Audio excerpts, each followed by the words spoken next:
Hello all, welcome to the channel and welcome to the course on Java programming. Today we are going to discuss about another interesting topic called if then statement in IntelliJ IDEA. So in the last lecture we have seen about how we have created a hello world program. Now I just type boolean, right, and just type a variable name is name equals to false, right, then semicolon. Then we try to if statement, and if is name equal to false, right? Then system dot out dot println it is not a name, right? So हो क्या रहा है बच्चों, देखो अपन ने if statement declare करी और अपन ने यहाँ पे एक वेरिएबल को नेम फॉल्स डिक्लेयर कर लिया with the use of assignment operator.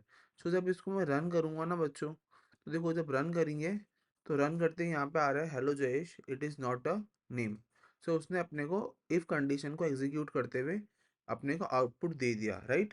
पर देखो यहाँ पे हो क्या रहा है, अपन इसको लॉजिकली समझे तो देखो अपन ने एक वेरिएबल इज नेम डिक्लेयर करा which is condition of Boolean type, मतलब ट्रू और फॉल्स दो वैल्यू हो सकती है, तो अपन ने उसको फॉल्स दे दिया। फिर अपन ने इफ कंडीशन की मदद से यूजिंग इक्वलिटी ऑपरेटर, देखो इक्वलिटी ऑपरेटर क्या कर रहा है, बेसिकली कंपेयर कर रहा है with the left hand side to the right hand side. अगर दोनों वैल्यूज इक्वल है तो उस केस में वो वैल्यू को जो है वो आउटपुट अपने को एग्जीक्यूट दे रहा है। और अगर मैं यहाँ पे गलती से भी अगर फॉल्स की जगह पे ट्रू कर दूं, तो क्या इस नेम की वैल्यू ट्रू है? बिल्कुल नहीं है, इस नेम की वैल्यू तो फॉल्स है, राइट। तो जब मैं इसको रन करूंगा दोबारा से तो मुझे यहाँ पे आउटपुट नहीं देगा कुछ भी। क्यों? क्योंकि इस नेम की वैल्यू तो मैंने ट्रू कर दी। पर लेट से अगर मैं इफ कंडीशन के आगे सेमी कॉलन लगा देता हूँ, सेमी कॉलन लगा देता हूँ, तो बच्चों उस केस में क्या होगा, उस केस में है ना ये वैल्यू जो है ना वो प्रिंट करके देगा मुझे डायरेक्टली। तो ऐसा क्यों हुआ, देखो मजे की बात है ना कि अपन ने सेमी कॉलन लगा दिया तो उससे क्या हुआ, यहाँ पे एक एरर जनरेट हो गया। तो एरर जनरेट होने से प्रोग्राम तो चल गया विदाउट एनी वार्निंग।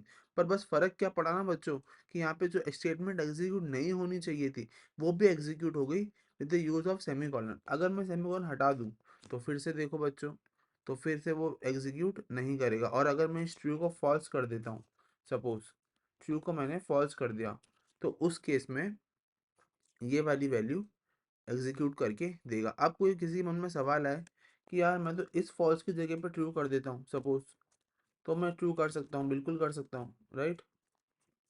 तो मैंने इस नेम की वैल्यू को ट्रू कर दिया, अब मैं चेक करूँगा इस नेम फॉल्स है, तो आंसर है नो।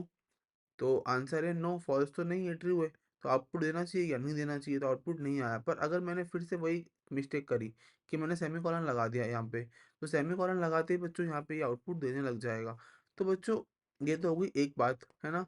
अब देखो बहुत बार क्या होता है ना कि वी हैव मल्टीपल स्टेटमेंट्स। अब देखो जैसे मैंने सपोज यहाँ पे ये लिखा system dot out dot print L N, right, और मैंने लिखा it is not a fact, ठीक है, ये मैंने लिखा।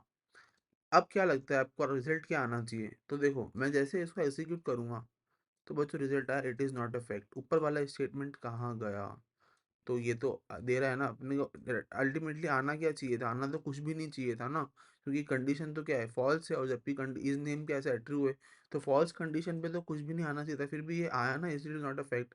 ऐसा क्यों आया? बिकॉज बच्चों जो इफ स्टेटमेंट है वो इनकम्प्लीट है। उसका अगर सिंटेक्स की बात करूँ तो हमेशा इफ स्टेटमेंट को is a good practice to make a semicolon, sorry, make a compound statement, right?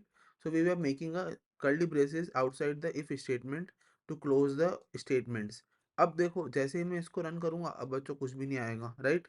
तो देखो अब अगर मैंने इसको फॉल्स कर दिया, देखो अगर अब मैंने इसको फॉल्स कर दिया, तो देखो अब जैसे ही इसको फॉल्स करा वैसे ही बच्चों क्या निकल के आया, दोनों स्टेटमेंट्स एग्जीक्यूट हो गई, राइट। तो यहाँ पे अपन ने क्या सीखा बच्चों? अपन ने सीखा ये किस तरीके से इफ देन स्टेटमेंट को यूज करते हैं by using the code operator, code block. So basically अपन ने यहाँ पे कोड ब्लॉक क्रिएट कर दिया by using the what this compound statement curly braces. Curly braces use करके we have created a code block for the statement to execute one after the other if the condition is becoming true. So here condition is becoming true, therefore we got an output. So ये था अपना simple if then statements. In the upcoming lecture we're going to discuss about more operators. So keep watching and keep subscribing the channel. Thank you.